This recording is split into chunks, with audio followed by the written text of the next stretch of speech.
morning, everyone. Welcome to today's panel.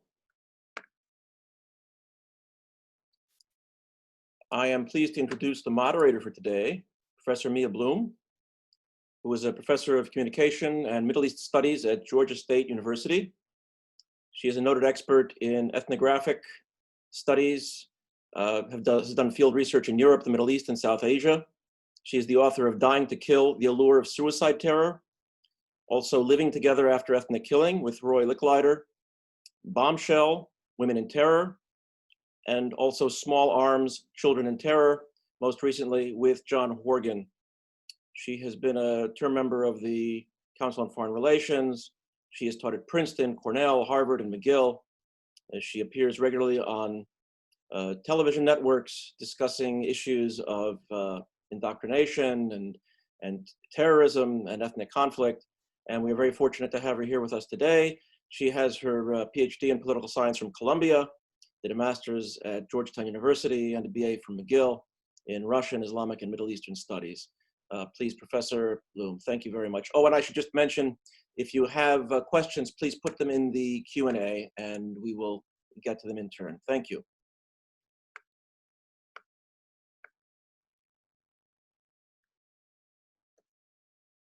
Welcome, good morning, everyone. Hopefully you can hear me, and welcome to today's panel. It's going to be very interesting. I'm going to introduce the panelists just alphabetical order, to give you a little sense of who you'll be hearing from today. AlAhmed is the founder of the Institute of Gulf Affairs. He is a Saudi scholar and an expert on Saudi political affairs, including terrorism, Islamism, Wahhabi Islam, and Saudi political history. He has been a journalist and he's broken major news stories, including the Pentagon's mistranslation of the 9/11 bin Laden tape, as well as the video of Danny Pearl's murder. And he has frequently appeared and provided expertise for news shows such as CBS, CNN, PBS, and Fox News. And he's been featured in the Washington Post, Wall Street Journal, USA Today, and Boston Globe. Mr. Ali has a bachelor's degree in journalism and science and a master in international finance from St. Thomas University in St. Paul, Minnesota. Dr. Dwight Bashir is the Director of Outreach and Policy at the U.S. Commission on International Religious Freedom. For almost 25 years, he has worked on international human rights, religious freedoms, and conflict resolution. He is an expert on sectarian conflicts in the Middle East and North Africa. He trains members of the State Department and the Department of Homeland Security, and he is on the United States Holocaust Memorial Museum Committee on Holocaust Denial and State-Sponsored Anti-Semitism. Dr. Bashir has worked with the UN and the Institute for Multi-Track Diplomacy on Conflict Prevention and the State Department on Religious Freedom, Intolerance, and Reconciliation. And last but not least, we have Knox Thames. He is a senior fellow at the Institute for Global Engagement. He is a visiting expert at USIP, the United States Institute of Peace, contributing to the Middle East and Religion and Inclusive Society teams. Both positions are possible as a result of the Templeton Religion Trust, for which we thank them.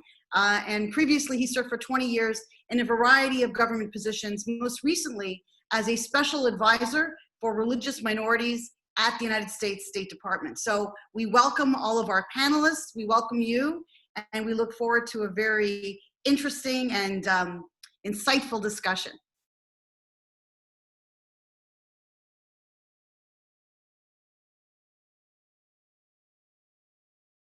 Shall we start? Ali, would you like to summarize a little bit the report that you have just now published?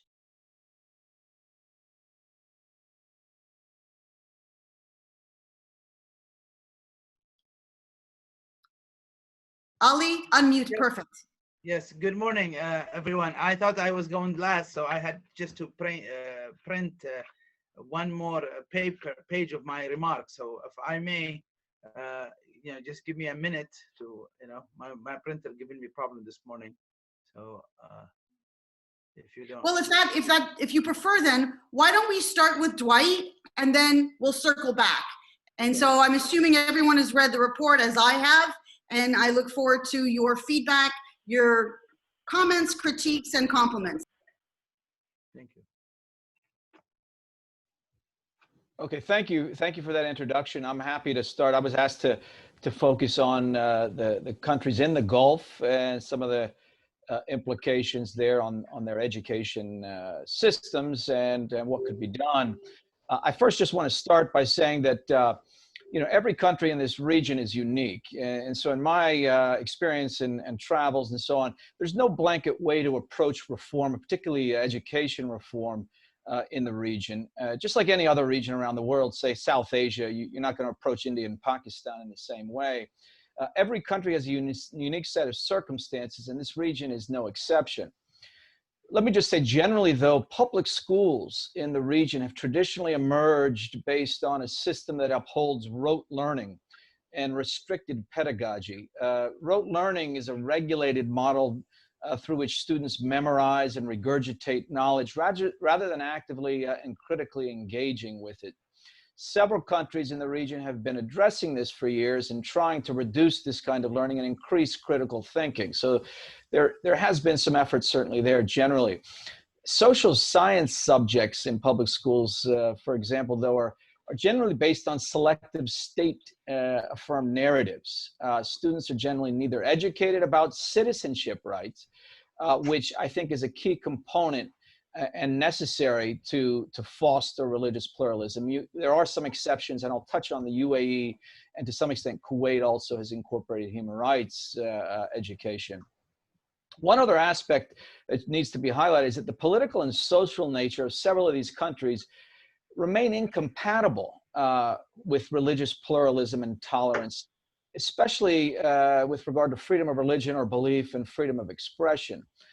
While several countries do have religious diversity among their populations, this comes primarily through its expatriate and migrant worker population. For example, in the UAE, we're talking 90% of the population, and the majority in Qatar and others, but significant percentages are coming from other countries. So that's really what you find making up the religious diversity. In fact, every Gulf country, with no exception, I'll even include, you know, Yemen there since it's not officially part of the GCC, but when you look at the countries, Saudi, United Arab Emirates, Bahrain, Oman, Qatar, Kuwait, and Yemen, with no exception, each of these countries criminalize blasphemy with at least imprisonment or worse. Blasphemy meaning insulting religion, or in this case, it's Islam, or insulting some form of the prophet or something to that effect. This is on the books. So keep in mind, when you're talking about religious diversity and tolerance, these are laws in place that are actually applied and enforced. In fact, Saudi, Yemen, and Kuwait are among the top countries in the region, or in the world for that matter, that enforce blasphemy laws.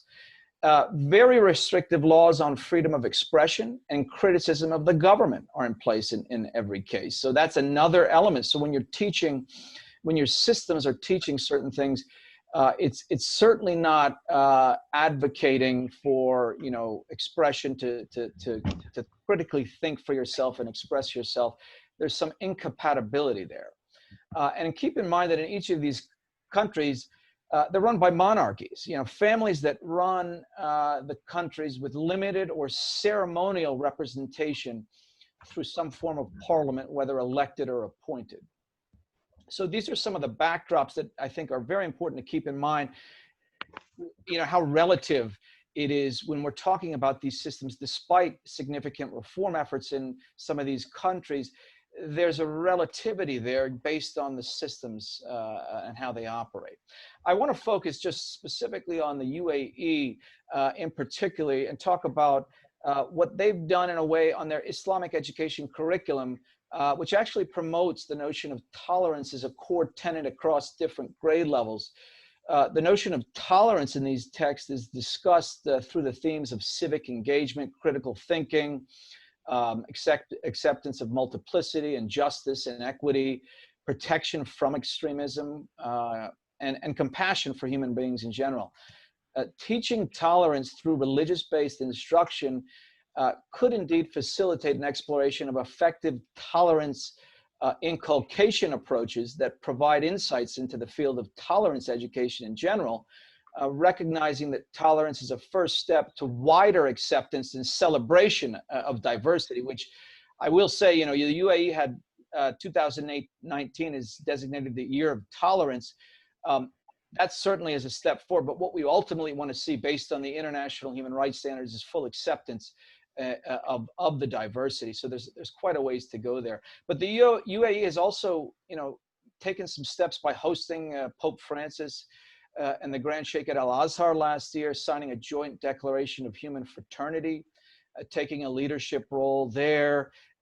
They also had which I'm sure Knox could touch on, a spin-off ministerial event on interfaith tolerance education to combat extremism early last year, based on the US's ministerials led by Secretary of State Pompeo. They were one of the first to come out and talk about these issues. Now, our commission has focused a lot on Saudi Arabian textbooks, and what I just want to say briefly about their curriculum is that we've been following this for quite a long time and seeing efforts, improvements, progress. But what we saw about a year and a half ago, looking through the 2018 textbooks, is some of the efforts and improvements they made. And I know that Ali's study will get to this, but we saw some backsliding. We saw some of the most egregious passages that were in there for many years that had been taken out a few years ago reappeared. And that's concerning, especially in light of Saudi Arabia's Vision 2030 reform efforts, making, in my view, some significant strides in some of the social and cultural areas. But when you see that kind of thing, that's concerning, as well as the teacher training is still a very key component. I just want to touch on one area in terms of the kind of policy measures, which I hope we can get into a bit more in the discussion. But there is a piece of legislation, and it's focused on Saudi in Congress right now, that I think could be informative for this part of the world, because, as I said, every country is different. But because Saudi has had the record of having some of the most egregious texts, Qatar has also, there was a study just recently that showed there's some religious intolerance and problems depicting religious minorities in their textbooks. But there's an act called the Saudi Educational Transparency and Reform Act of 2019 that directs the Department of State to report to Congress annually on education materials published by Saudi's Ministry of Education, which are used both inside and outside of Saudi Arabia. And the report's supposed to deal with whether such educational materials include content that could be seen as encouraging violence and intolerance toward religious groups, including Muslims who hold dissenting views. And the report is tasked to discuss related subjects, including the extent to which these materials are exported and efforts by the Saudi government have made to remove intolerant content. But this, I think, is something that's important to have some kind of mechanism, because especially with Saudi, but in the region, as you know, a lot of the efforts that have been made, the US policy has been inconsistent in calling things out or being transparent in public about depicting how these materials can and have promoted violence and discrimination. And I think until and unless we get some kind of policy that will call a spade, this kind of effort to put things under the carpet as a consequence and call out some but not all where we see this is going to be tricky. And I know there's a balancing act, but I think that ultimately is what we need to move the ball forward. So I'll end right there. Thank you. Dr. Bashir, let me just ask a quick question as we get Ali ready to go next. When you're talking about minorities, in the UAE, are the textbooks making a distinction between, let's say, minorities that are Ahl-Kitab, so Jews and Christians, versus minorities that are not monotheistic, so either Hindu or some other groups, or are the minorities more like ethnic minorities, about like where they're from, or racial minorities? So could you unpack this notion of minorities just for a second? Well, to tell you the truth, I mean, the specifics, the UAE is, I think, far and away ahead, just because, they recognize they have a Sikh temple. They've had a presence there for quite a while of Hindus and Buddhists. And I know Knox can speak to this too. He's traveled there, as have I, and been to a number of activities where you see the groups that normally would not be considered people of the book, obviously, you know, Christians, Muslims, and Jews, have been there, and they practice and worship with the support of the government. So that's an important step that the UAE has taken to recognize and acknowledge.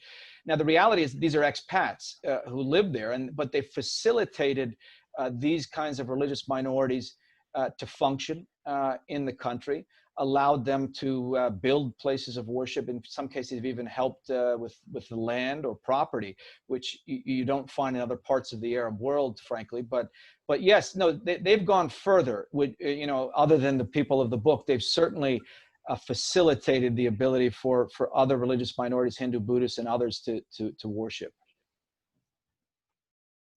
Well, that's fantastic. Thank you. Ali, I would love to hear from you. And then what we're going to do is we're going to end with Knox giving us sort of the big picture, bottom line, not up front, but bottom line. Wonderful. Thank you so much for being patient.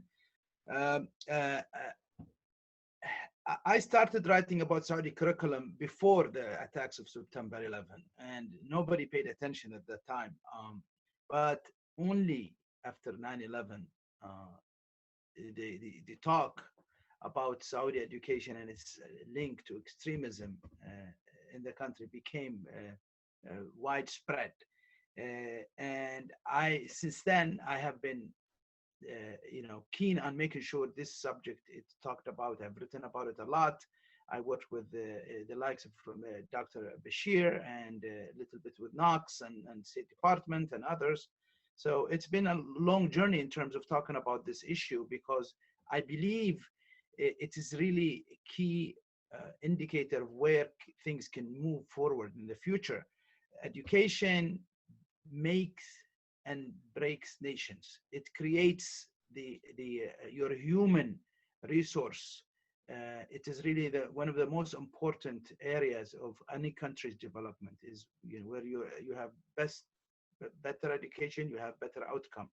In Saudi Arabia, and not Saudi Arabia alone, but in general in the Gulf country, this has been a challenge for these governments and these societies, where education has been viewed as a measure to control society, is how to shape the idea of society. And in Saudi Arabia in particular, these are some of the points that I see are we need to focus on, is that the state insecurity, being absolute monarchies and limited public participation, they viewed the education system as one of their security strategies in terms of controlling society, of shaping the opinions and education. So as in Arabic, some scholars from my country described Saudi education, instead of ta'lim, which is education,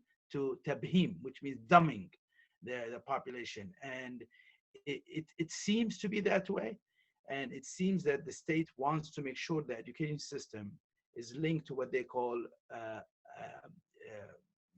intellectual security, meaning that they want to control the minds of those people. And there's actually a department in Saudi Arabia which has a branch in the Saudi education system that is called al-amn al-fikri, education security or intellectual security. So they are trying to do that. So that's why it's imperative to do that. And it is imperative because you see how bad the graduates, Saudi school graduates are. They're weak, they're not ready for the economy. And it's important to improve that and fix these problems in order to have a population, graduates who are very capable in dealing with the economic needs of the country. And so it's really good for society, it's good for the economy, and so on. The other area I think that is very critical is that the amount of time Saudi students spend every week, they take about 25 to 28 classes a week in the 5 days, from Sunday to Saturday. That time to Friday or Thursday. So the time is most of the time is spent on religious education. They take up to between 8 to 10 classes a week on religious subjects. Could be Tawheed, which is monotheism, fiqh, jurisprudence, tafsir, Quran commentary, or reciting or memorizing Quran, and also hadith, which is sunnah, and some other subjects. They study it more than they study math or science. And that really creates a problem, because instead of having all these different subjects that they can learn in terms of science and math and other skill building subjects that they can spend, they are spending it learning stuff that is not relevant for their economic future. The other area that I found we're talking about the religious curriculum in particular, is that it's very sectarian. Most countries in the Middle East have a state religion, including Saudi Arabia, where it's Wahhabi, Salafi, Islam, whatever you want to describe it. And the religious education both in public and private schools are limited to that version. Society in Saudi Arabia, maybe I would say most of it is not Wahhabi or Salafi. You have different sects of Islam, different opinions. You have even people think they are Wahhabi, Salafi, and they are not necessarily religious, so they're secular. So the textbooks does not represent these views, the domestic views, let alone the wider Muslim views of Islam, viewpoints. So this creates a problem for the millions of Shia in the East or in Najran, for the millions of Sunnis who do not believe in the Wahhabi Salafi approach to Islam. It does not include their views. Not only it does not include their views, it attacks their viewpoints. It calls them kufr or shirk, polytheist and heretical and so on, and calls even for violence upon them. So this is a huge issue that we need to address. When UAE, they talk about tolerance, they don't talk about their own Shia population. It's not the education there is not inclusive. Same thing with Qatar or Kuwait, and a stark, I think, example is Bahrain, which the majority of the population are Shia, but nothing in the public education realm that present the Shia view, or the state media that present the Shia religious view. And that's kind of, I think that's an issue that is going to be very problematic. I will limit my to this, but I want to just give some examples that we have seen of the last year curriculum. We will be updating our report to include this year curriculum, which started only about 5 weeks ago. The problem that I found in 2000 remained. So in totality, the Saudi education system or religious curricula has changed a small bit, but the spirit, the message, the structure remains the same. The authors are mostly Wahhabi religious clerics who have no education or modern education, especially in curriculum building. And that is an issue that must be dealt with. You know, a curriculum is supposed to be written by people who have degrees in curricula, not by the authors. Being the authors provide the raw material, but the writing, it's a process, it's a long process. In Saudi Arabia, the writing, even the Arabic writing of those religious textbooks is very classical. It's too hard for the students to understand, because they describe, for example, things that in words that are used 1,000 years ago, not in the modern age. So here are some examples that I saw that, and some changes. I would say that the ADL report, our reports, that happened in the past did affect, and I think Dwight would attest to that when I worked with him at the commission, is these reports are actually, I think, that has been the most significant influencers on the Saudi textbooks removal. And we should not only focus on the removal of bad stuff, we should, I think, focus on building the curriculum in a right way. Anyway, so here are some examples about Jews turn into monkeys. So any Jew here in the audience, say, check yourself in the mirror if you are a monkey or not. This is from Tafsir in the 10th grade, page 73 of 2019 curriculum. Allah Almighty punished the violator from the Jews by deforming them and turning them into actual monkeys. So maybe some of those monkeys in the zoo were Jews, who knows, you know, if you believe the Saudi curriculum. And this is just, like I said, it continues to be the same in 2020. From Tawheed in 11th grade, this is one of the most, for me, as a Muslim, the most horrifying, one of the most horrifying lessons. And in my upcoming book, inshallah, I talk about it in details. It calls for the absolute elimination of all Jewish faithfuls, no matter where, anywhere around the world, they should be eliminated and killed. So, and this is what people commonly known as the talking tree hadith, and it's the signs of the Armageddon and the sex lesson. And this particular lesson has been there since the 80s and has not been removed. As you know, if we're talking about removal, fighting the Jews, narrated by Abu Huraira, Prophet said, the hour of judgment will not come until the Muslim fight the Jews and kill them. It will not come until the Jew hides behind rocks and trees. It will not come until the rocks and the trees say, "O Muslim, O servant of God, there is a Jew behind me, come and kill him." But the gharqat tree, and so on. So another example is how sometimes the Saudis, what do? They don't change the idea, the lesson, but they change the wording. And this is very important. This is from 2018, from Tafsir in the Quran commentary in the 11th grade. It says, Jews and Christians accept nothing but that Muslims reject their own faith and to follow their religions. And no matter how much Muslims give them, they will not receive their approval. Now in 2019, the enemies of Islam. So take the word Jews and Christians and instead put the word enemies of Islam. Everything else is the same.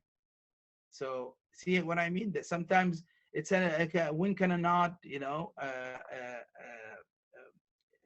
that they do it. They have not changed the spirit, the idea.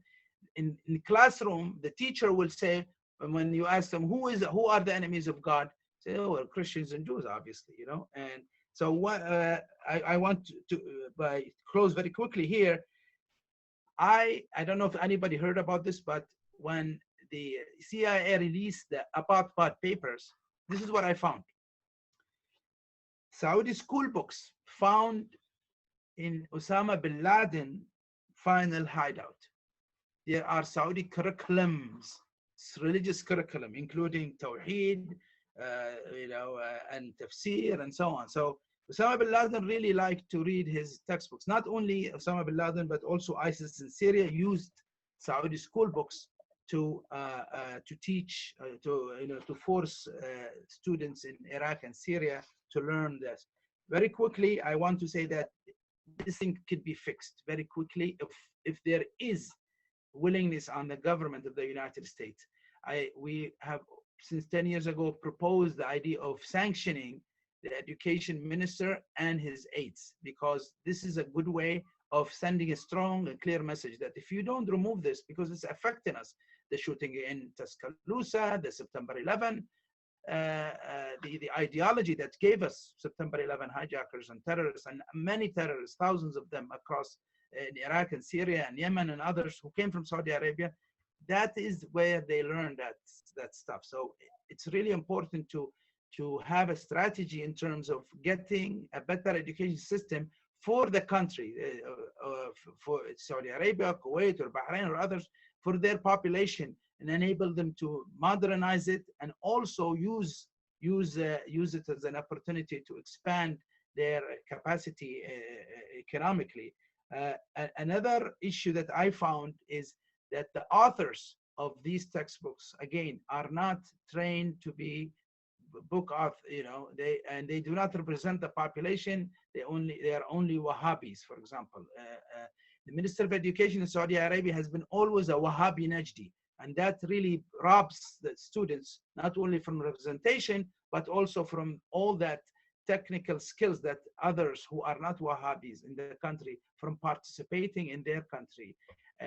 Another solution or recommendation that I always had is that we have 13 major education departments in the country, but totally about 47 with the branches. These education departments should be elected. If we have elected board, education board that will reflect. If you are in the East, where it's mostly Shia, you have Shia people there having some contribution to that education. If you go to Qasim, their people there will represent their own region. So it will help improve and compete between between the regions in the country with their specific culture and religious views. And if you allow the curriculum to be produced commercially, so let's say the people, the Western region will choose, curriculum A instead of curriculum B. That encourages also another thing, economic production of curriculum locally, that is really going to contribute to the competition between the regions to see who get a better result. So anyway, I don't want to talk too much about it. We'll leave it to the Q&A. But at the end, I say that there is a problem. It's been there for a while. We can fix it, not by harsh measures, but by engagement and by having serious efforts to get these countries to move forward for their population, for their economy. Thank you. Thank you, Ali. That's fantastic. I'm going to actually corroborate what you were saying as we're getting Knox ready to queue up. Certainly what happened with the ISIS school books, as you mentioned correctly, they were initially using the Saudi textbooks. And in fact, I had an entire chapter on how education shapes children and puts them on the path of radicalization. But what had happened was, after about a year, because the ISIS view of the world was very consistent with the Saudis, including their opposition to, as you mentioned, Jews, the Shia, non-believers, issues about women, issues about gay people. Eventually, ISIS did rebrand their own textbooks, the Al-Kharuf series, which also added an element that was overtly anti-Saudi. So it was a Saudi product, and then when they created their own product, they incorporated the Saudi messages, but then added an anti-Saudi element. Knox, I'd love to hear more about your perspective, as well as the fact that I think you've got sort of a big picture view that you'd like to share. Great. Thank you, Mia, and thank you for letting me have the opportunity to participate today. Just sort of bottom line up front, education reform to teach the benefits of tolerance and pluralism must be a top priority for the region. Why? Because doing so would get upstream of the hateful ideologies that we know lead to human rights abuses and would also deal a severe blow to extremism in the region. I specifically speak of promoting pluralism over diversity. Now, why is that? Well, the word pluralism is much richer in meaning. According to the dictionary, pluralism means, quote, a state of society in which members of diverse ethnic, racial, religious, or social groups maintain and develop their traditional culture within the confines of a common civilization. So pluralism is about maintaining a community without losing the unique aspects of the various components. In contrast, diversity's meaning is much narrower, and in the context of this discussion today, it fails our goals. It is defined as, quote, the condition of being composed of different elements, end quote. So diversity is a fact, pluralism is a destination. Now, the Middle East is a birthplace of many great religions and has a rich history of different faiths living side by side, not always perfectly, but living together. But unfortunately, that pluralistic tradition is under stress due to a combination of problematic social and cultural paradigms, negative government policies, outmigration, and terrorist activity. I mean, we all know what we witnessed 5 or 6 years ago at ISIS's deliberate campaign of mass atrocities that attempted to erase the physical and historic landscape in Iraq and Syria. And while the horror of ISIS grabbed headlines, Negative dynamics against minorities have existed for decades, if not centuries, as long-standing government policies placed ethnic and religious minorities in a second-place status. And equal citizenship with equal rights has not been realized in many countries, in part because education systems have reinforced a lower status. Instead of being beacons of tolerance, education institutions have at times promoted religious discrimination explicitly or implicitly. Instead of fostering inclusion, others have failed to instill an appreciation for pluralism or an awareness about human rights, including religious freedom. Curricula have omitted historic religious diversity, taught revisionist histories that diminish minority faith communities' role, or forced a particular theology on minorities. Simultaneously, we know, thanks to Ali's great work over so many years, dark actors have actively promoted philosophies that teach children to fear the other, sometimes even justifying violence. So in these environments, if children learn to hate, then human rights abuses will eventually follow. The risks are very large for the Middle East. The Middle East is very young. The World Bank reports that nearly 2/3 of the population is under 30. The Middle East is diverse, with people from different religions, ethnicities, and culture intermixing as never before, particularly in the Persian Gulf. And moreover, the evidence of pluralistic societies remains, but they are fading due to the crumbling of synagogues, churches, and temples and other heritage sites. So I say that these trends, when you take them together, require new approaches for teaching students the importance of interfaith tolerance, peaceful coexistence, and pluralistic societies. However, despite our increasingly interconnected world, the international community has generally steered away from these topics. Billions of dollars are spent annually to help ensure children receive a quality education in reading, writing, and arithmetic. That's very important, and I support that. However, donors spend a pittance on equipping students to appreciate pluralistic societies, to respect citizenship, and to prepare them to live in an increasingly religiously and ethnically diverse world. So there is a need to harness education's power to prepare students for this multi-ethnic, multi-religious future. Dwight mentioned the meeting in 2019 in the UAE focused on teaching interfaith tolerance. From that meeting was issued something called the Abu Dhabi Guidelines for Teaching Interfaith Tolerance, which provides an expansive menu of options to get upstream of this problem. And I was involved in drafting these guidelines while at the State Department, since they were connected to the first ministerial to advance religious freedom that we convened. The guidelines are divided into 3 main areas to consider when teaching interfaith tolerance education to help develop global citizens. The topics are expanding, equipping, and empowering. So just to quickly run through those topics, I think they're helpful in the Q&A later. Regarding expanding, the guidelines identify the need to expand formal and informal learning opportunities in interfaith tolerance and respect to build understanding and acceptance of diversity as well as social cohesion. For equipping, the guidelines focus on the importance of adequately training teachers and reforming curricula to ensure the impartial and respectful teaching about different religions, beliefs, and cultures in an effective classroom environment. And for empowering, the guidelines highlight how educating youth to live together in diversity and respect can build resistance to extremist narratives, promote peace and stability, and reduce violent conflict. So despite these good ideas, not a lot has been done. And so we need much more action to protect students who risk indoctrination by intolerant and hateful ideas. So how can we improve learning outcomes for students to increase their awareness and respect for pluralistic societies? What can be done to inoculate students from hateful philosophies and expand their understanding of different belief systems so as to foster an understanding of the rights of conscience for every individual? Certainly there are ways the United States and the international donor community can do more to foster education systems that promote peaceful coexistence and pluralism and that push back against dark actors promoting narrow or violent worldviews. I recommend that the United States use this inflection point of COVID when teachers around the world are struggling to devise ways to reach their students. Let's use this moment of inflection to come up with innovative new strategies and educational approaches to promote pluralism. And a lot can be done under the existing authorities to help improve national education policies, curricula, and teacher training. The new executive order on advancing international religious freedom here in the United States tasks USAID with developing, quote, a plan to prioritize international religious freedom in foreign assistance programs. Also, back in 2017, Congress passed the Reinforcing Education Accountability in Development Act, the READ Act.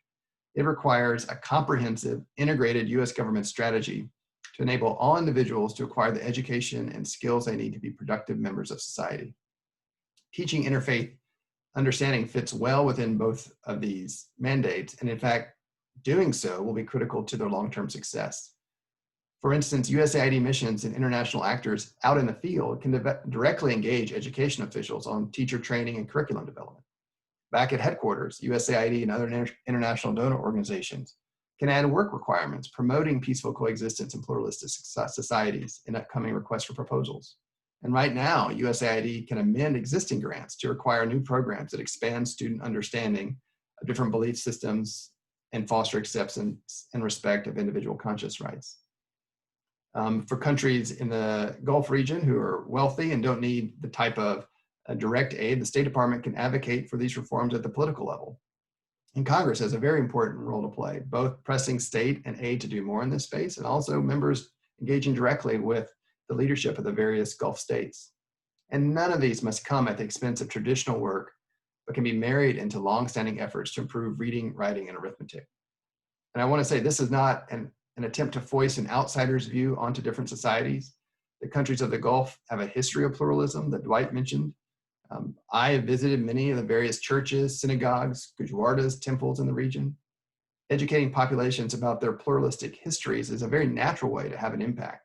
And working to preserve cultural heritage sites with religious significance can bring communities together across religious lines and remind communities of their pluralistic past.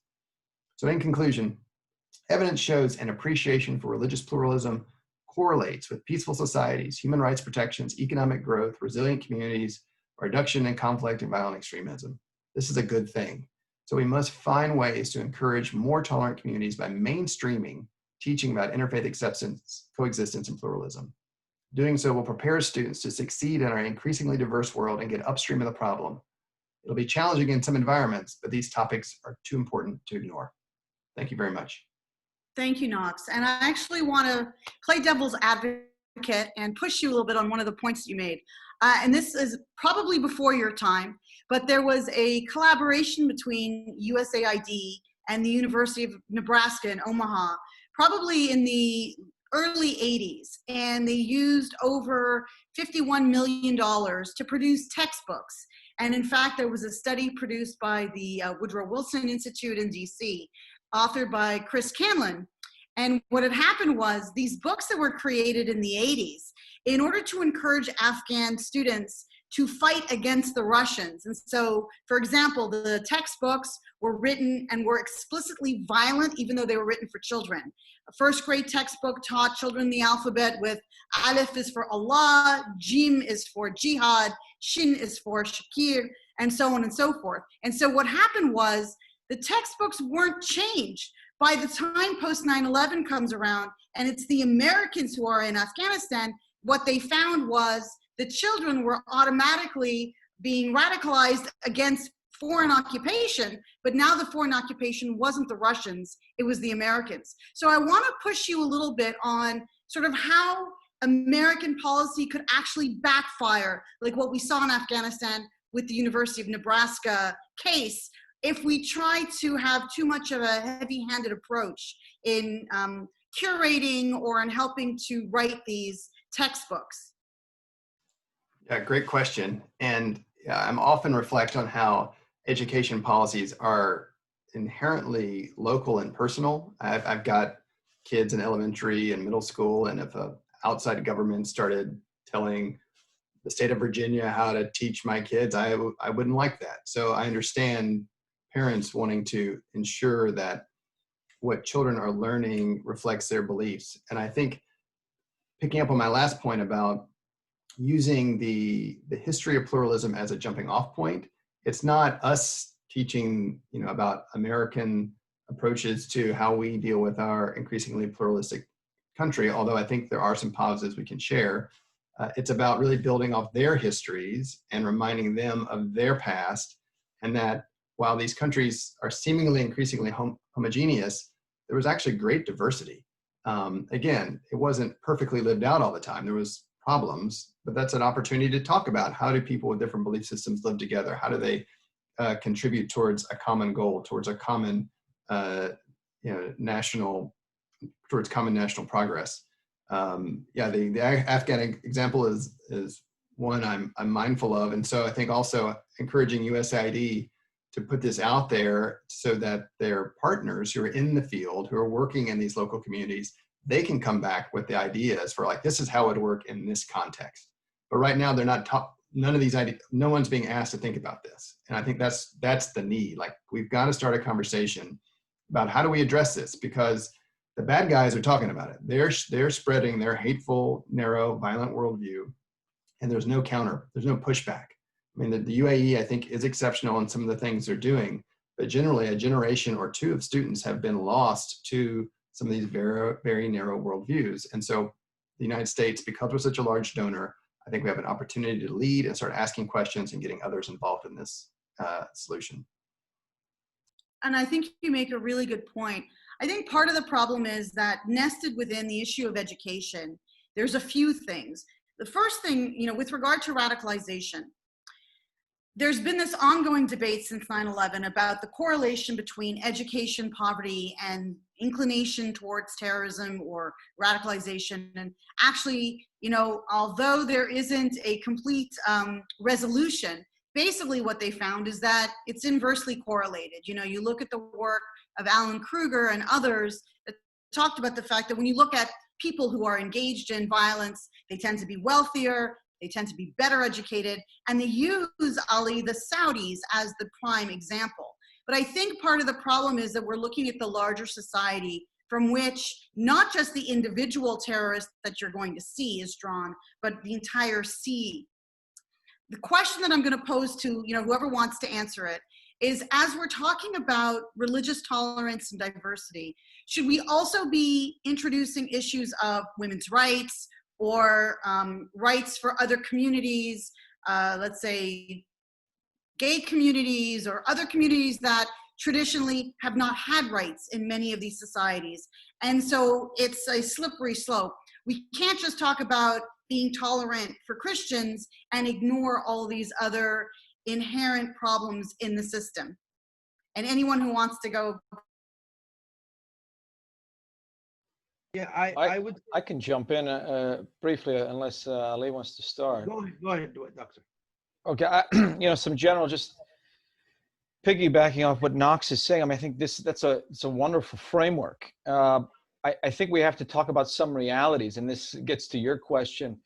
The fact is, no country wants to be told what to do or to be encouraged in a path down, especially in a bilateral relationship and so on. The fact is, a lot of the countries in this region have gotten assistance and support through Western educational institutions and private companies who have been working with them to trying to develop curriculums and textbooks for decades.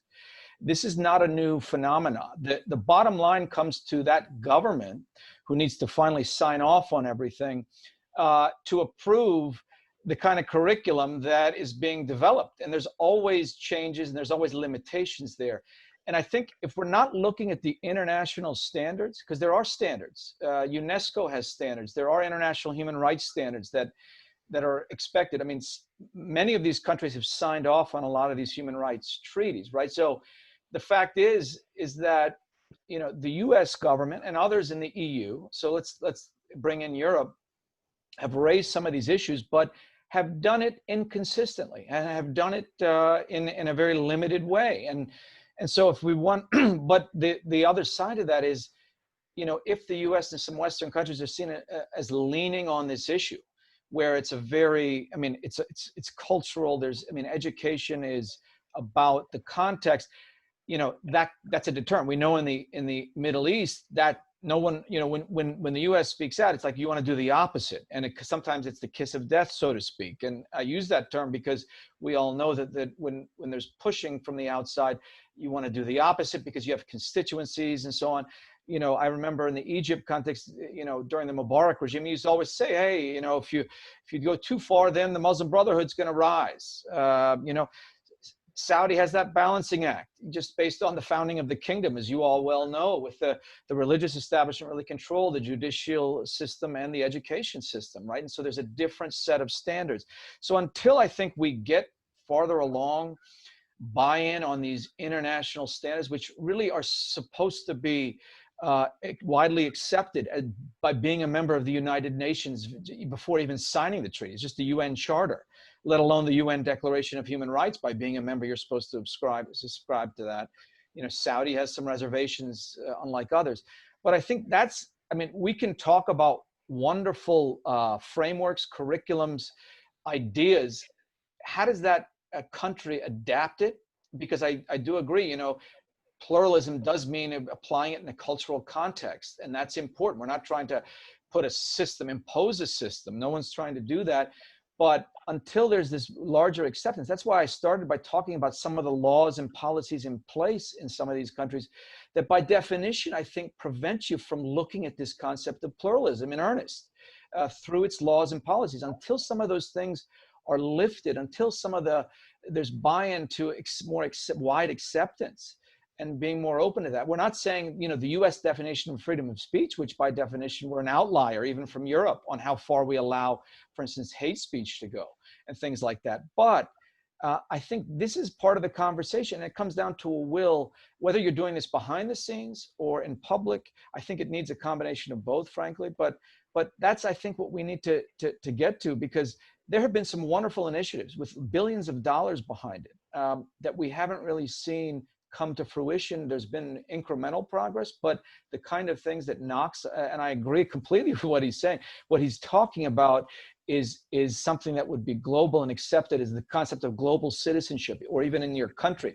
citizenship rights, I think is a pathway in the Middle East to at least accept the citizen, because even some religious minorities in parts of the region are citizens, but they're not treated as such. They have to use, for instance, a passport as an ID. They don't get the ID because they're not people of the book in some countries. So even on that basis, we'd make progress. So these are some of the areas that I think need the real discussion. And that's why, in my personal view, we haven't made significant progress over decades, and why US administrations, both Republican and Democrat, have made big speeches in the region talking about wanting to advance the rights of women and girls and religious freedom and democracy. And yet, you know, the interest, the national interest, the national security always indeed trump the values that we so fervently support. Yeah, I wanted to add that I think when you are approaching education, school curricula in general, I think it has to be presented as a domestic priority. It should not be presented at even from the terrorism viewpoint, because this is one area. These curriculums in Saudi Arabia and other Gulf countries must be national curriculums that represent their population first, that include their population. When I say include, I don't mean that, oh, they don't attack the Shia or the Sufis or women. These people, these communities in those countries, no matter where, no matter what kind of community, they must be part of the authors of the management of the education in order to have their views. If you go to Saudi universities and Saudi schools, the Shia and the Ismailis and the regular Sunnis or non-Wahhabi Sunnis are not included. Their viewpoints are not included, and women are not included. So if you have them in the management and in the people who create the content, I think we will have more pluralistic, more national curriculum, and it will not but just be limited to the thinking of Saleh al-Fawzan, one of the most extremist Wahhabi religious clerks, who really is given the responsibility to approve the Saudi religious education. So this is one, it has to be locally, domestically driven. And it will allow, if you have a curriculum that is representative of different and various views of Islam, it will definitely become much more tolerant and gives the students another version of life, not only limited to one that is given as problem. It has not, I'm saying again, it should not be limited just to the object of eliminating or reducing extremism. It should be, I think, in terms of building a system for the people of that region, and that again, it will enable the society to be more cohesive, and it will bring them together. It will create a national identity and unity. And I think it will also give us a better result in terms of the skills and knowledge of those graduates. Another thing is that these books must be written by qualified people. You cannot use a religious cleric who has never attended regular schooling or doesn't have the degrees, the specialized degrees in curriculum development, write these books. So it has to be done in a scientific and modern. I use the word modern a lot in these discussions, because we need a modern education. Our people are young, and their ability to convert their ideas and approaches I call it high rates of conversion. We have the capacity to change this very quickly if we implement these correction. I think the US can provide assistance in terms of either using the UNESCO standards and others, but it has to be done, not like what they have done. We have US math and science curriculum translated to Arabic. We do that, but it comes to history, it comes to a religious subject, it has not been done. And also, I think one of the issues that we need to focus on is that we spend too much time teaching kids religion, and it has to be reduced. All these, what happened here actually, well, after I remember Dr. Bashir, when we worked on the Saudi school curriculum, and then in the Saudi school here, they removed the stuff and they put they ended up having only one book now for Islamic subject. They call it Islamic subject or Islam science in one book.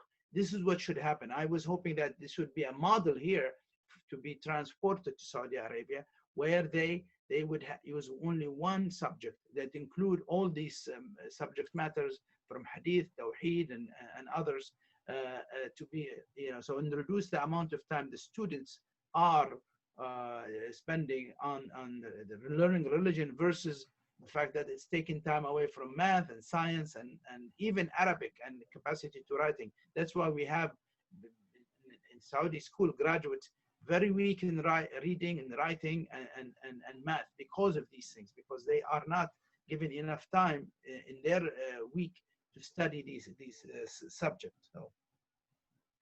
And if I could just These are great suggestions, but all of you that you're all talking about diversity, you're talking about addressing some of these very important issues, but if the Saudi government a priori isn't giving rights to women and minorities, does it mean that any of these suggestions for them to work, that we have to have a bit more democracy enter into the Saudi monarchy? Because the way it stands now, if you're not giving minority and women rights, you're probably not going to be teaching in their school books about women and minorities in ways that the three of you would find acceptable.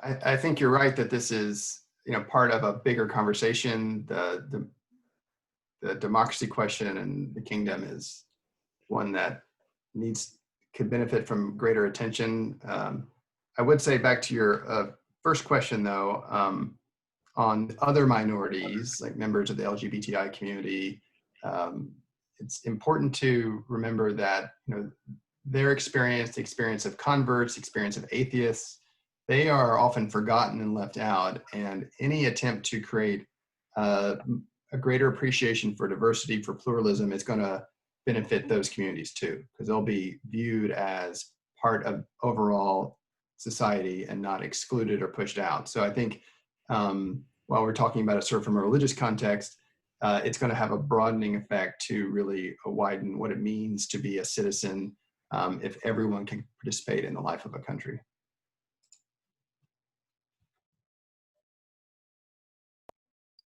Dwight, do you think that we have to have democracy before any of this is even going to be considered a possibility? Or the way Ali wants to have school boards that are elected and representative of their communities, again, that's sort of a Weberian understanding about how democracy starts, like either from the bottom up, but it seems right now with the structure of the Saudi government, this would be really challenging.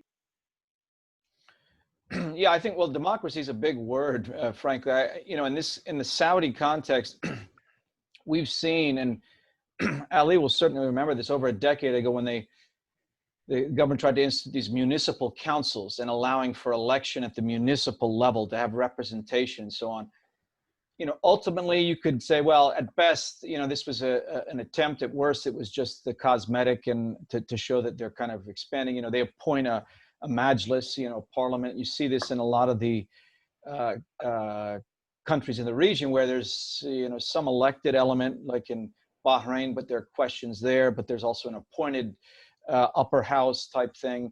You know, so there's these different amalgamations, but frankly, you know, it's going to come down to the sign off of the families that run these countries. And, you know, I personally don't believe, I mean, we're talking monarchies here. It's obviously a form of government. The reality is in my personal view, if these governments felt that it was in their economic interest and in their security interest to open their system a bit, to have more of this concept of the other, to embrace citizenship rights. I mean, many of them rely on outside help to do a lot of the menial jobs in the country, right? They're from South Asia and Africa and so on. Yet, how do they treat those people? I mean, frankly, there's some really big issues that some countries, to their credit, have dealt with some of those issues. How are they treating the other who come, you know, and they're in Saudi's context, you know, the employer has to sign the document to allow them to stick around, but can also not sign it and they can get deported at any time. And that's been an ongoing theme. So ultimately, until there's some buy-in for other reasons, and I think Knox's point was vital, because when you talk about these other vulnerable people that are underground for the most part, that he identified, as soon as you open the system a bit and have more tolerance, at the very least, for others, to allow them to function in society, you know, allow them to participate without, you know, explicitly cracking down or looking for people to apprehend on whatever basis, whether it's an atheist, the LGBTI community, women who are not covered in whatever context. I mean, the list goes on, until there's a little bit more openness and that it's in their interest. And how do you do that? I mean, I think Saudi's Vision 2030 on paper could be a vehicle. I mean, who would have thought even 5 years ago that women would be driving a couple of years ago? I know, I mean, I've been going to Saudi for 2 decades, but the reality is it happened overnight, as Ali was saying. It can happen. There's some decision making that can happen when it's in their interest, when they realize that the economy based on the energy side, the oil and so on, in Qatar's case on gas. I mean, there's a richer conversations here, but I think ultimately, I think it's got to be for other reasons, but that's okay.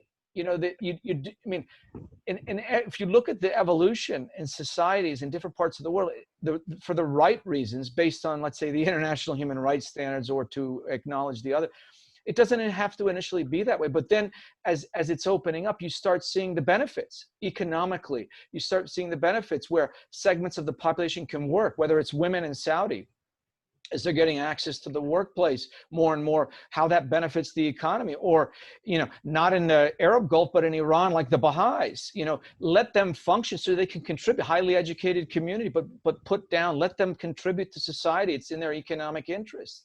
I mean, some of these arguments, you know, it's these, you know, centuries old or generations old, you know, discriminatory, I would say, or stereotypes that exist, that if governments, as we've moved into the 21st century, can start moving on and saying, really, for viability's sake, for stability's sake, for economic viability, we need to be looking at these other social and cultural issues to advance it. So I think the U.S. can play a role there behind the scenes. The other governments can play a role there.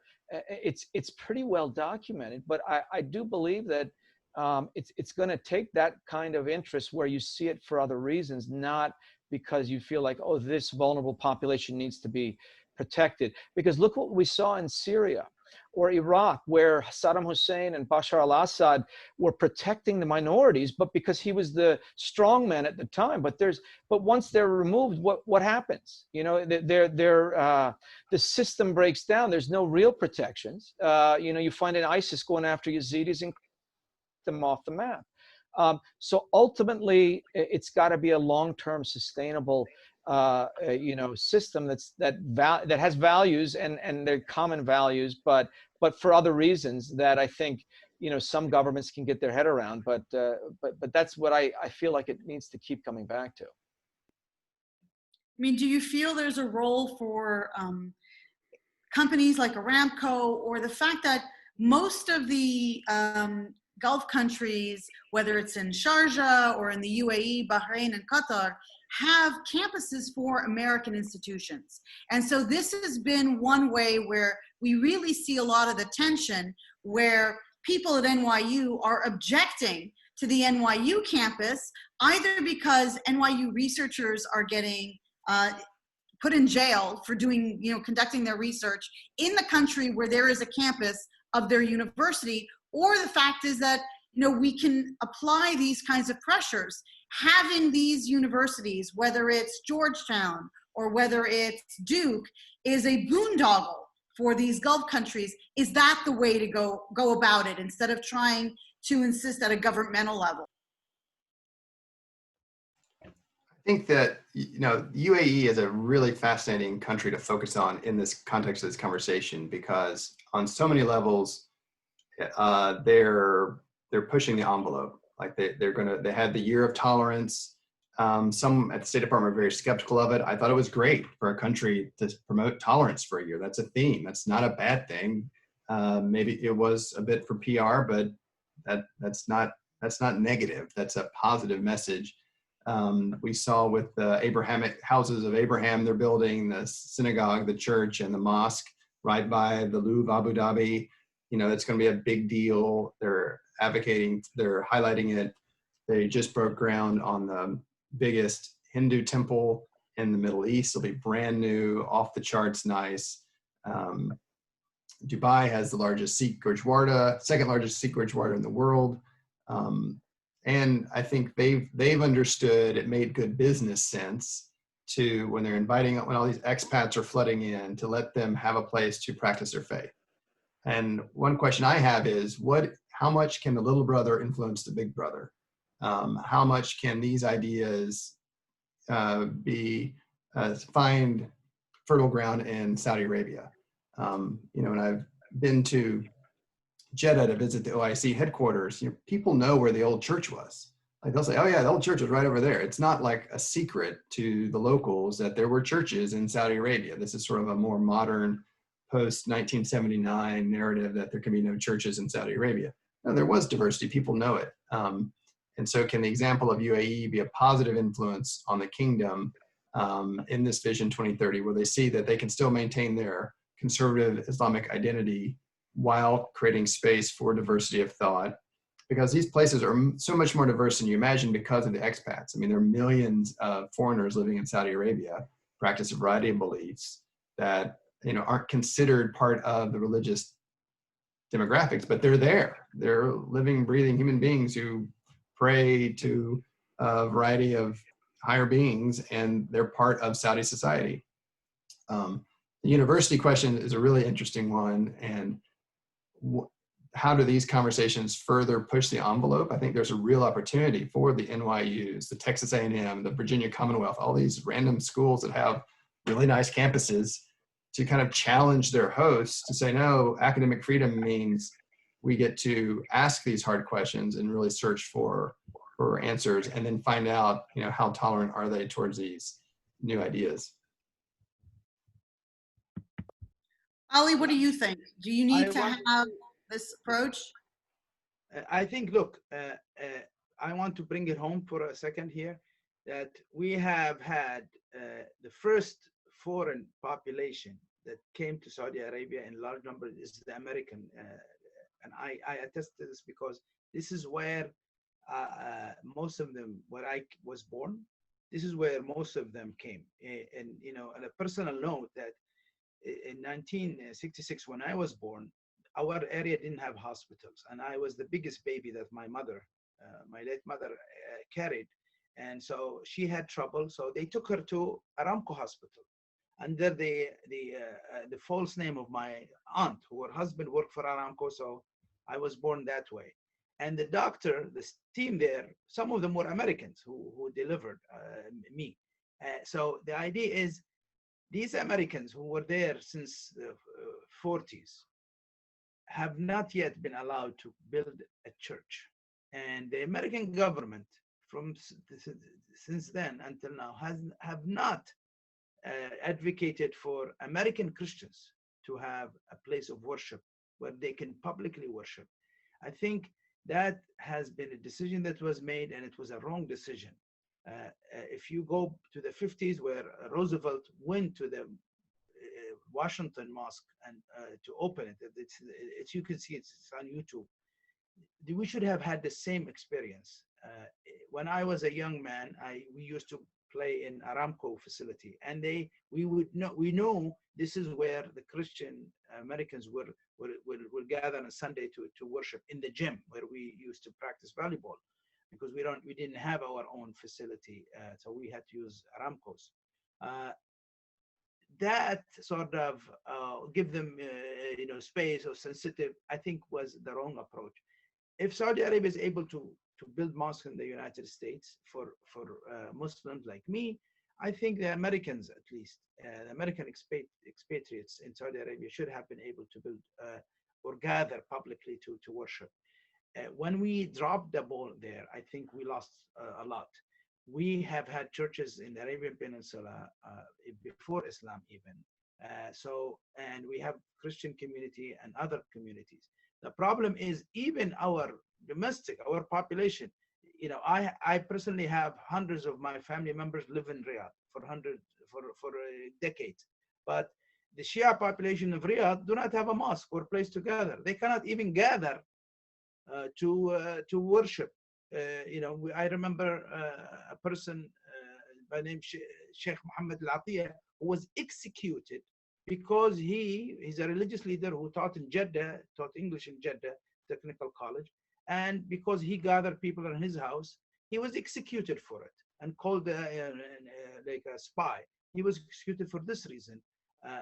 So the idea is we really have to laser focus on this issue, that you must respect your own population, and they must be included in your government, represented. Democracy maybe is too much, but representation is really important, because they should be represented in the education, and that's not only one community, it has to be across board. We should not put, I know in the West, LGBT is very important, but it's not as important in the Gulf or in the Arab countries. Other communities, the larger community, the women, the if you are in Iran, the Sunnis are not included, they should be.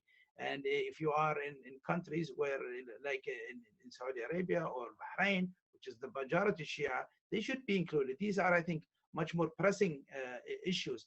And I wanted to add one thing, is that with the talk, because most of including me, I have to admit, we focus on the issue of terrorism, and it's how it's related to the curriculum. And I did it in the past, and I continue to do it. But I think for an American decision maker, the money that has been sent and the effort and the damage to the Americans and to the population in the Middle East from this war on terrorism, it could have been reduced significantly if we had focused on education. This is where it is the recruitment. It is where we plant the seed for extremism and terrorism. That's why Saudi Arabia leads the world in terms of the number of suicide bombers around the world. Not only in Saudi Arabia, but in Syria and Iraq, and of course the United States and other countries. So this is the easy solution to many of the problems of extremism and counterterrorism, is we focus on the education. And we don't do it overtly. We do it in an engagement fashion, in a positive way, where we can say, look, you must include this variety of opinions of your country, in your country first, before we go outside the borders and say, you have to respect other cultures, other religions, and world cultures. And it will be really good for our people, because I want my kids and my nephews and so on to be able to deal with various religion, various cultures. And you cannot do that when you cast evil on every religion and every culture around who is not yours. And you cannot allow your people the skills to deal with the world at large. And it hurts you severely and for the long term. I want to make a comment that Vida Bali provided, acknowledging that there might be differences between UAE and the Kingdom of Saudi Arabia, in part because the economic contribution by these minorities is very different. That, and Vida writes that the UAE economy is relying on diversity in ways that maybe the Saudis are not. And there's one other thing that I'm going to push, Ali, I'm going to push you on. It's not just about the education of individual Saudis that may grow up eventually and join a radical group, but we know, for example, that these same educational materials, when you have converts to Islam, whether they are in the United States or anywhere else, they are using these Saudi materials. We have imams in the United States getting free junkets to fly to Saudi Arabia. And it's one of the reasons, for example, that, you know, Mark Ham has done work on prison radicalization of American Muslims. It's because that Saudi material is giving a very distorted view of the world. So both things, if we can address Vida's point, and then also if we can take it beyond education, but what are the larger issues as it filters into not just students, but also converts?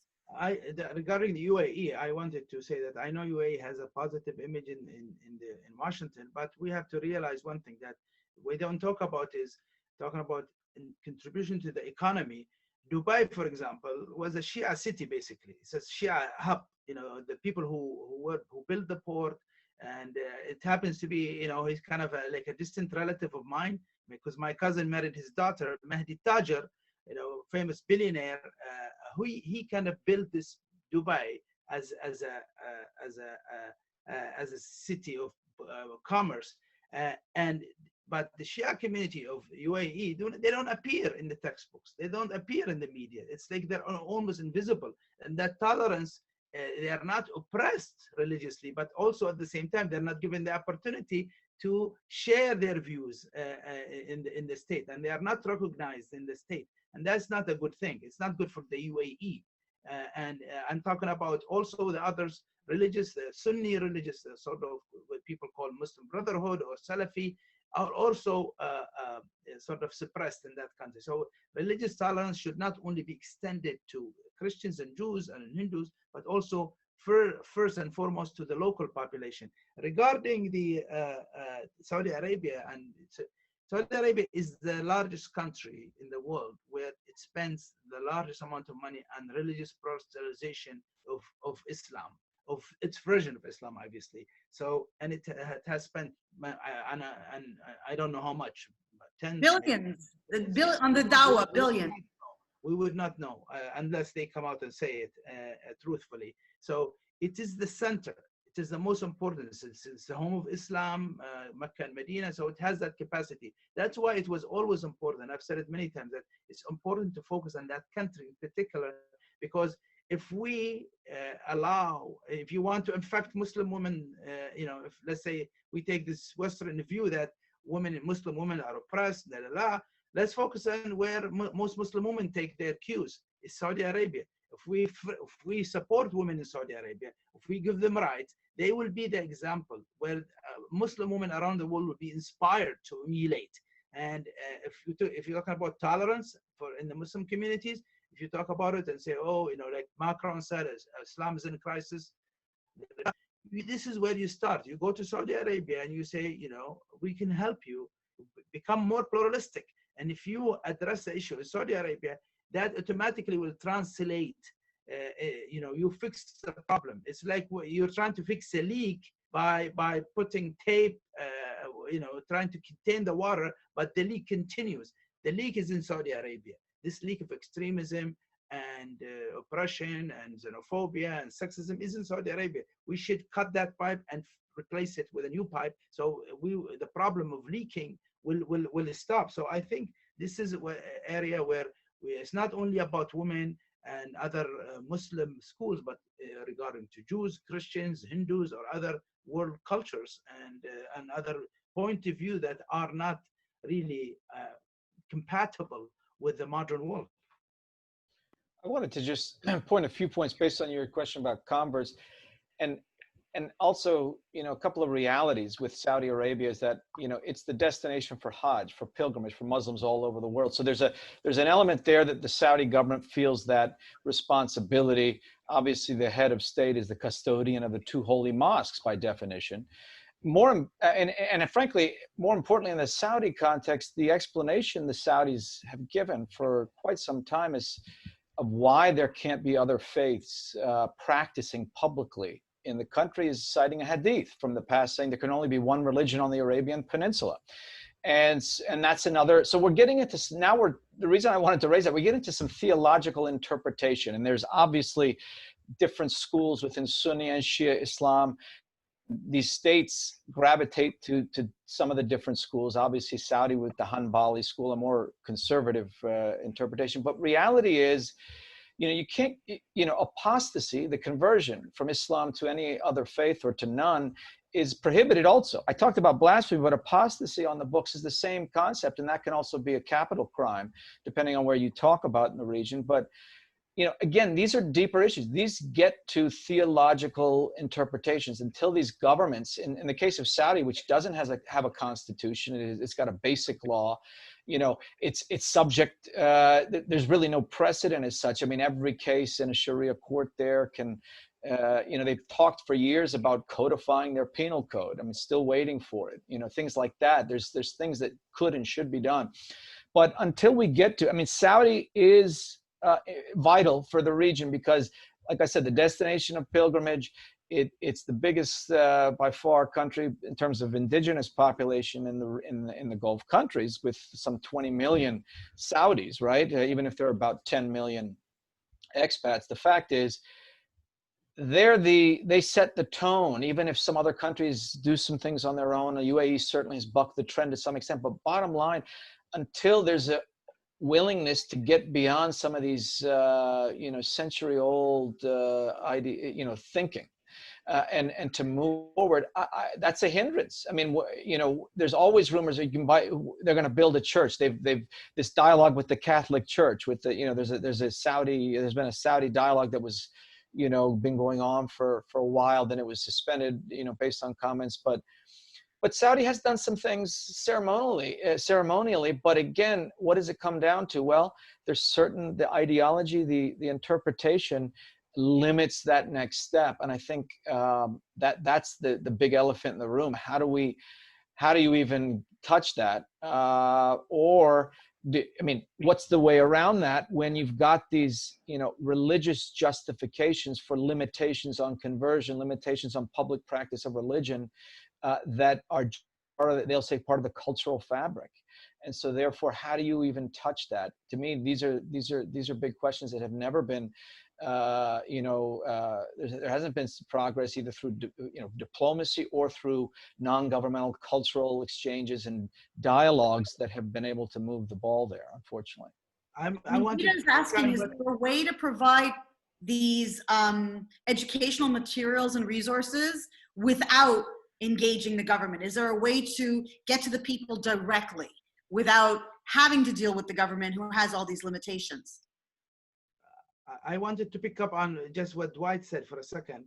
I remember, Dwight, when we worked on the case of Hadi al-Mutif, you know, who at the time was the Saudi Arabia's most famous religious prisoner. And when you went to Saudi Arabia, they told you, because it's what they call a had sentence, the king cannot pardon Hadi al-Mutif and let him out of prison. But that was a principle that they talked about. And I'm saying this is the same thing with the church business about this hadith. Supposedly, we should not have church in Saudi Arabia or in Arabia, which is false. The fact that after pressure, after we worked on it, you and myself, on the case of Hadi al-Mutif, who spent 20 years under death penalty, and he was freed after he completely damaged, obviously, but he spent 20 years in prison on apostasy charges because he was an Ismaili guy and somebody picked on him and charged him with death. These principles that they talked about are not set in stone.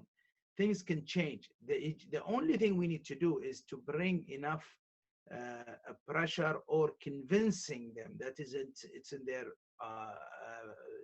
it's in their benefit to allow Christians, and we should start with the American Christians, because that will make it easier for the Indian Christians and the Egyptian Christians and so on, and the Arab Christians especially in that country, to have their own places of worship.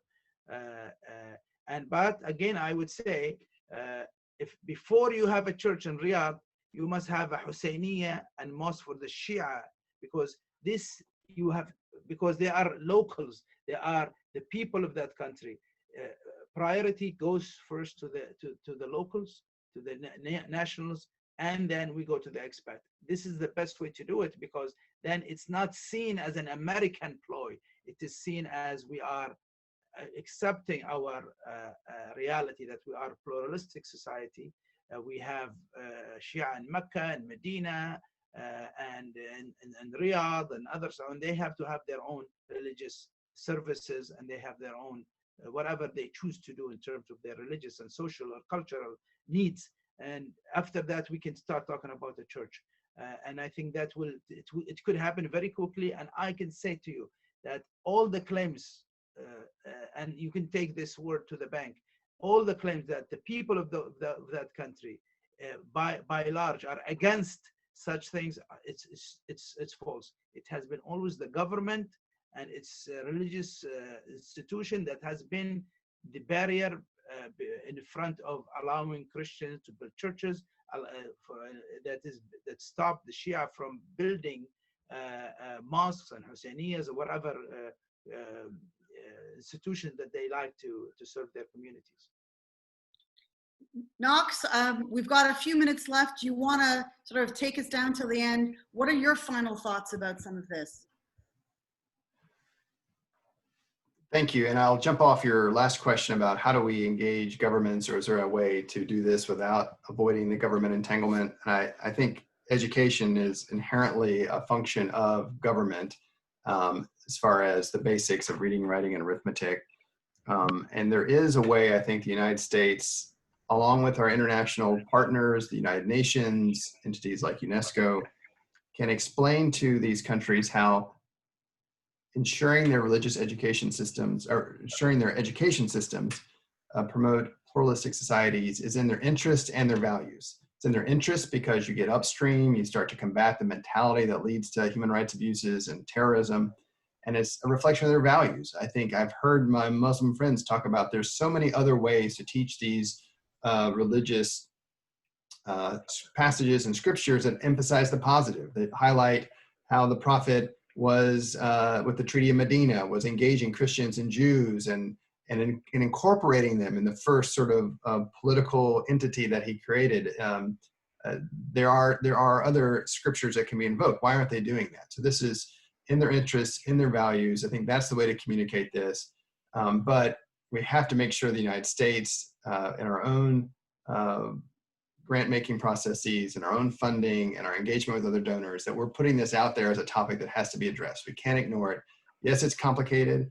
It's not going to be one size fits all. What you do in Morocco will be different from Saudi Arabia, will be different from Pakistan.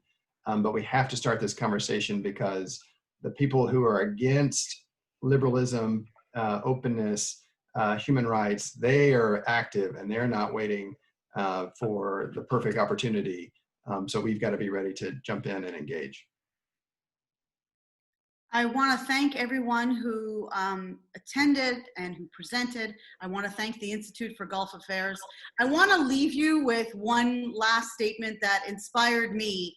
It's from Nelson Mandela, Long Walk to Freedom, and he says, "No one is born hating another person because of the color of his skin or his background or his religion. People must learn to hate, and if they can learn to hate, they can be taught to love. For love comes more naturally to the human heart than its opposite." I want to wish everyone a very good weekend, continued safety and healthy in these difficult times. I want to thank Dwight and Knox and Ali for this very interesting conversation. I think we really pushed the envelope a little bit, very controversial issues. And I look forward to the release of every one of these reports that you're writing, Ali, and I continue to support all of the work that you do. Thank you again for coming today. Thank you to the attendees, and have a wonderful end of the week. Thank you.